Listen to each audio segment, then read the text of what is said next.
Because like we hadn't spent all day together, we're going to watch a movie together. We started to watch Running with Scissors because we both read the book and loved it. We lasted 5 minutes. I heard that movie's unwatchable. Unwatchable. Sucks. And I went because you guys raved about the book is great. The book, and I was like, oh my God, this is horrible. Alec Baldwin looked funny in the trailer. I didn't see. Well, we were out of that, and I go, you know what's a good movie? I see this. It says In Flight. It's called Steven Seagal, and I love Steven Seagal, man. Even though he's is this fat, a new he can't lift his leg. Steven Seagal movie? New Steven Seagal movie. The one that's done with all mafia money. And it's so bad. I mean. But I said to Beth, Beth goes, put it on. I don't care. You know, that's why I love her. I put it on. She's out of the room in 2 minutes. Yeah, that clears. I said, you know, there's an over-under. She goes, on what, this movie? I go, yeah, over-under. How long are you going to stay here? Is it more than a minute or less than a minute? I have under. And I won the under. Yeah, she was out of the room. Is it any good? It's terrible, but I loved every minute of it. Oh, that's so funny how you love him. Because Steven Seagal, same thing. This fucking guy, he not... A plane is... Here's the plot of the movie. Right. Steven Seagal, okay? Steven Seagal, of course, opens up... He's the only guy in the world who can do anything. You know, he's a one-man fucking killing machine. He can't lose weight, but he can do anything. What does he look like now? He's got double chins. Mind you, now his karate is down to... He just waves his arms a couple of times. Like, he can't even lift his feet. Like, he can't even get off the ground. He's wearing a giant fucking kimono. You know, he's a mess. Goodness. So, I'm thinking about getting a kimono. You got to go to the kimono look? Anyway, but this guy's unbelievable. So, poor man's James Bond, Steven Seagal. So, the United States has developed a plane that is a jet that can fully disappear. Like, completely be invisible. Right. And you stayed with that part. Already I'm out. Now we're into cartoons. Wait. Invisible because and they even explained it in like about Wonder 30 Woman's seconds. Plane. Like Wonder Woman's plane. It's a stealth plane that can be invisible. So they have to test the plane.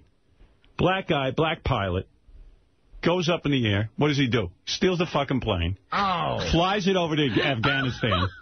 All right. Delivers it to some terrorists.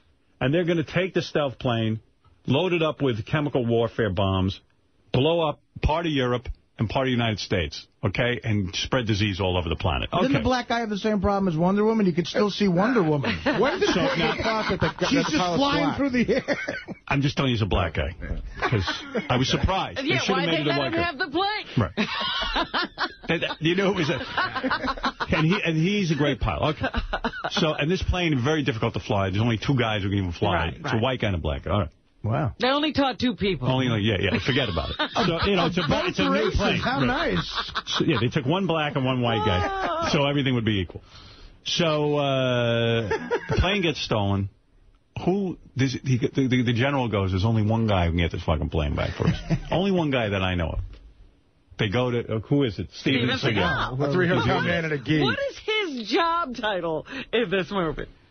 Is he a civilian? Yes. Or he's out of the military? He's former military. Yeah. He was a colonel, but he's so top secret, no one in the military even knows about him. And they don't know where he is. Well, he was in jail, of course. You know, the military comes, gets him out of jail. He's in trouble. You know what this sounds because he had just killed 15 guys who were robbing a convenience store all on his own. Oh, and it's terrible to kill 15 robbers. He didn't even have guns. Everyone else had guns. He just beat the shit out of everyone. I bet this is... You know what this sounds like? This sounds like the script that he was telling Rob Schneider about. This is the greatest movie ever. I just read the greatest movie ever. I just read the greatest script. Oh, yeah. Who wrote it? I did. Anyway, so they get a hold of him and said, listen, here's the deal. You got to go get the plane. Because the plane's a $100 million plane, and if the Arabs get a hold of this thing, they never call them Arabs, but the Arabs get a hold of it. They're terrorists. Right. Yeah. We know where the plane is, but it's impossible to get in there. The T-Man. They're taking it to Afghanistan. All right. So, long story short, Steven Seagal gets his ass over to Afghanistan. Everyone else dies getting over to Afghanistan with him, his whole team. He's the only one left alive. He takes a look at the situation. There's 500 guys guarding the plane. There's sophisticated weaponry. He goes, I can do it. And he only has talking to? himself. There's some check or something. The camera. He's got like 5 minutes to get in there because if he doesn't do it in 5 minutes, the whole military is going to come in and just bomb the place anyway. So okay. Yeah, to save Afghanistan, he's got to get the plane. He not only recovers the invisible plane, he hops in the plane and flies it. The black guy gets another plane, and now Steven Seagal's got to get the plane back. He steals the plane. Now he's got an air fight going on A dogfight in the sky. He's got to blow out this black guy who's an expert pilot. He's flying. I got a question. What? Why couldn't he make the plane invisible? He does. That's how he defeats the guy. So, I was going to say, what's the guy shooting at? And then Steven Seagal's like, job done. Never breaks a sweat. Right. Never, job done. Hello. Never has to grab his chest once, doesn't get out of breath. He goes, Captain, mission accomplished. Thank God. and then he gets up, and then the American flag is flying. How can they continue to make these movies? They're so ridiculous. I sat and watched the whole fucking thing. But they're so ridiculous. Well, goes, is it over yet? Did you bail on it? I go, bail on it. I'm going to watch it again. I'm going to rent it again. There's always the one colonel that doesn't buy into it. Like in the second Rambo, the guy's like, you forget about one important thing. What's that? Rambo. Yeah, but wait a second. There's a general. You're absolutely right. He goes. They're so formulaic. That's what I'm saying. They made this same movie 500 times. Let's just blow these. What are we waiting for? Let's just blow up the plane. That way no one gets a hold of it. And the guy goes, we got to wait an hour. If John can't do it. You got to give him a chance. And the guy's name is John. If John can't do it, nobody can. Right. And then, of course, his name is John in every film. John. It's like Elvis was Deke and Steven Seagal is John. What's your name, Elvis? Thank you. I'm Deke. I'm Deke. I'm a bad boy. I come from the backwoods of Mississippi. Deke is my name. Well, Steven Seagal is John. He's John. He forgot John. Because I don't give a shit about John. We got to go in there and blow those guys up. He goes, the guy's like, John? What about John? We've got to wait the 2 hours. So then there's all this pressure because, they might just blow up Steven Seagal. Vietnam vets were pissed at Stallone. Remember that? Because he was making their job look so easy. Right. One guy can go in and do all of this. And Steven Seagal, some guy's coming at him, and Steven Seagal has a gun in one scene. Now he's fighting all the Arabs. There's millions of, but he's got to fight 500 Arabs in order to get to the plane. Right. But a guy's coming at him. He's got a gun. He can just shoot him. The guy only has a knife.